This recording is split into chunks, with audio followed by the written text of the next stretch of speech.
జరుగుతుంది. ఎందుకంటే గురువు ఎంత విశిష్టత వారంటే సాయినాథుల వారు ఒక మాట చెప్తారు సచరిత్రలో, బాబా గారే ఎంతో గొప్ప గురువు.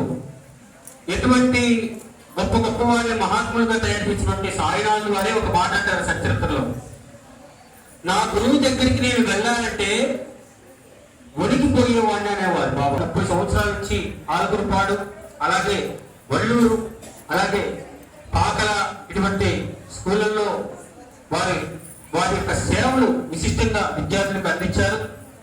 ఆలకురుపాడు స్కూల్లో అయితే దాదాపు ₹1 కోటి అభివృద్ధి పనులు వారు చేశారు. మీరందరూ ఒక్కసారి చెప్పడం కొట్టారు. ₹1 కోటి అభివృద్ధి పనులు వారు చేశారు. వారు చెప్పినటువంటి చదువు ద్వారా విద్యార్థులు ఈ రోజు మంచి మంచి పొజిషన్లో ఉన్నారు.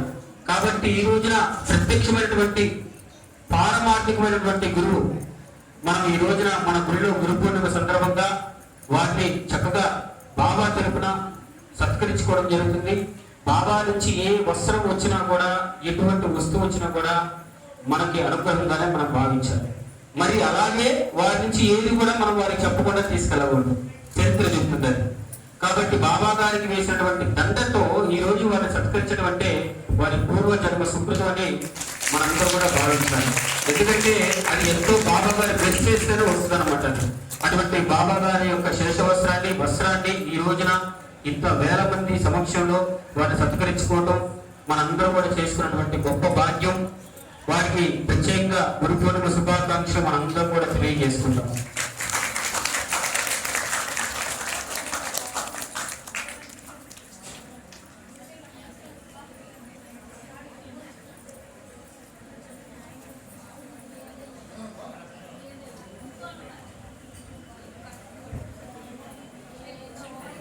ముఖ్యంగా నూతనంగా యొక్క కార్యక్రమాలు నిర్వహించడం జరుగుతుంది. అందరూ ఒక్కసారి వారికి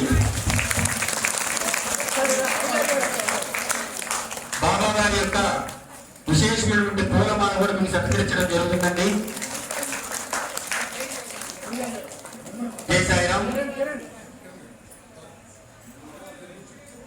ఈరోజు మన ఆలకూరుపాడు షిరిడి సాయిబాబా కమిటీ ద్వారా ఎంత విశేషమైనటువంటి కార్యక్రమాలు మనం చేస్తున్నామంటే మీరందరూ కూడా వెరీ నుంచి చూస్తున్నారు. చక్కగా వచ్చినటువంటి వాళ్ళందరూ కూడా రూపాయి కూడా తీసుకోకుండా విశేషంగా బాబా గారు ఇచ్చేటువంటి వస్తువులతో చక్కగా మీరు పూజ చేసుకోవడం, వైభవంగా చక్కగా మధ్యాహ్నం బాబా గారి యొక్క 7 రోజులు ప్రతి ఇంటికి తిరిగి భిక్ష చేసినటువంటి బియ్యంతో మీరందరూ కూడా భిక్ష పెట్టడం ఎంత గొప్ప విషయం, ఎంత గొప్ప విషయం. ఎందుకంటే రోజుకి 5 ఇళ్ళు బాబా గారు భిక్ష చేసేవారు. చేసి రాగానే వాతామైనటువంటి వెళ్ళగానే అన్ని కలిపేసేసేవారు. అక్కడ ఉన్నటువంటి పిల్లలకి, కుక్కలకి, మనుషులకి